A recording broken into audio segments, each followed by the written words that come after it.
Assalamualaikum warahmatullahi wabarakatuh. Bapak Ibu, perkenalkan nama saya Ahmad Fajri. Saya merupakan mahasiswa Pasca Sarjana Universitas Pendidikan Indonesia, Program Studi Bimbingan Konseling. Pada kesempatan kali ini saya akan mempresentasikan mengenai Vocational Identity Status in Vocational High School Student. SMK atau Vocational High School merupakan salah satu pilihan yang bisa yang menjadi pilihan siswa setelah lulus dari SMP atau junior high school. Nah, SMK ini memiliki tiga keunggulan dibandingkan SMA atau MA. Yang pertama, lulusannya bisa langsung bekerja. Selanjutnya, bisa juga melanjutkan ke perguruan tinggi. Yang terakhir, berpeluang menjadi entrepreneur. Nah, SMK masih menjadi pilihan utama orang tua untuk menyekolahkan anaknya selepas SMP, khususnya di Indonesia. Karena data dari Kemendikbud, 5, sekian juta siswa ini berada di SMK. Sedangkan SMA menampung sepanjang tahun 2009 sekitar 4,8 juta siswa, lanjut dengan MA sekitar 1,5 juta siswa. Nah, tujuan SMK sendiri, SMK diharapkan bisa menyiapkan lulusannya atau siswanya menjadi manusia yang produktif, mampu bekerja secara mandiri, dan mengisi pos pekerja yang sesuai dengan kompetensi keahliannya. Selain itu, lulusan SMK juga diproyeksi untuk dipersiapkan untuk mengisi kelas pekerja menengah yang memang mendominasi di dunia industri. Selain itu, siswa SMK juga menghadapi tantangan. Nah, tantangannya ini di lapangan, lulusan SMK ini masih sulit terserap di lingkungan kerja. Nah, BPS mencatat bahwa tingkat pengangguran terbuka tertinggi itu di Jawa Barat itu didominasi oleh lulusan dari Vocational High School atau SMK dengan persentase 18,75%. Nah, Nufus menjelaskan lewat penelitiannya bahwa salah satu kelemahan dari siswa SMK adalah mereka atau siswa ini terlalu kaku dalam memilih sebuah pekerjaan dan tidak mengeksplorasi potensi yang ada, baik itu potensi pekerjaannya atau potensi dirinya. Nah, pada dasarnya, siswa SMK ini sudah memiliki rencana untuk tahap selanjutnya, tapi masih merasa ragu dan tidak berdaya. Nah, kondisi siswa yang masih merasa ragu dalam membuat keputusan karir ini dapat dipengaruhi oleh rendahnya eksplorasi dan komitmen. Nah, Sawitri menjelaskan bahwa status identitas vocational achievement itu dapat mempengaruhi secara positif efikasi dan keputusan karir. Nah, keputusan karir memang jalan yang panjang bagi remaja dalam perkembangan karirnya dan tidak bisa ditentukan oleh satu faktor saja. Nah, kejelasan status identitas vokasional ini dapat menjembatani remaja untuk membuat sebuah keputusan yang tepat bagi dirinya.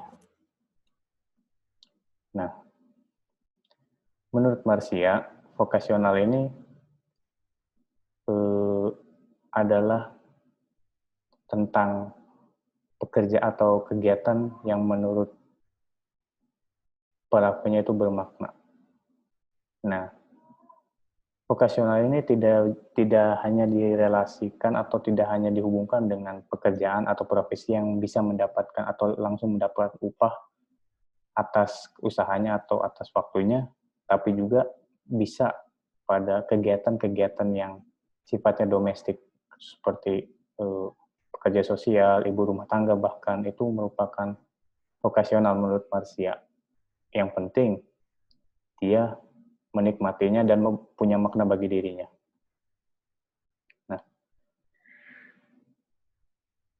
menurut Marcia, identitas vokasional ini terbagi menjadi dua aspek. Yang pertama eksplorasi dan yang kedua komitmen. Nah, dari dua aspek ini dapat membentuk 4 status. Status pertama adalah identity diffusion yang memiliki eksplorasi rendah, komitmen rendah. Yang status kedua adalah identity moratorium, status kedua itu eksplorasi tinggi tapi komitmennya rendah. Status ketiga adalah identity foreclosure. Foreclosure itu komitmennya tinggi, hanya eksplorasinya rendah. Dan yang ketiga adalah identity achievement. Nah, ini eksplorasinya tinggi, komitmennya juga tinggi. Nah, penelitian ini penelitian yang saya lakukan menggunakan pendekatan kuantitatif dengan metode deskriptif. Nah, sampel yang terlibat dalam penelitian ini sebanyak 564 siswa kelas 11 di SMK 5 Bandung. Nah, instrumen yang digunakan untuk mengumpulkan data itu berdasarkan definisi operasional dari Marcia yang memiliki skor reliabilitas 0,91. Nah, hasilnya sebagian besar atau mayoritas memang siswa di kelas 11 SMK 5 ini berada pada status identitas achievement, artinya sudah memiliki eksplorasi yang tinggi dengan komitmen yang tinggi. Nah, bisa dilihat dari aspek komitmen dan eksplorasi, ternyata komitmennya lebih tinggi daripada eksplorasi di status identitas achievement. Artinya, memang masih rendah untuk eksplorasi, namun tidak berbeda jauh. Nah, menurut Erikson, idealnya remaja sudah bisa punya kecenderungan untuk mencapai status identitas achievement. Nah, Kondrasek menjelaskan bahwa seseorang dengan status identitas achievement atau status identitas vocational achievement memiliki keraguan yang rendah dan bisa membuat keputusan karir yang tepat. Nah, status identitas juga bisa berubah menurut Marcia. Hanya perubahannya itu mengikuti pola MAMA atau moratorium achiever. Jadi, kalau udah achievement bisa turun ke moratorium. Begitupun moratorium bisa naik ke achievement. Nah, ini menjadi siklus dalam perubahan status identitas. Nah, kesimpulannya, siswa kelas 11 di SMK 5 ini berada pada status identitas achievement yang artinya dia sudah memiliki komitmen yang kuat dan eksplorasi yang kuat. Nah, guru BK bertugas untuk lebih mengembangkan siswa yang masih berada pada status identitas dan achievement seperti moratorium, foreclosure, dan diffusion agar nanti tidak mengalami kesulitan di perkembangan selanjutnya. Itu saja yang mungkin bisa saya sampaikan. Kurang lebihnya terima kasih. Bila taufiq wal hidayah. Wassalamualaikum warahmatullahi wabarakatuh.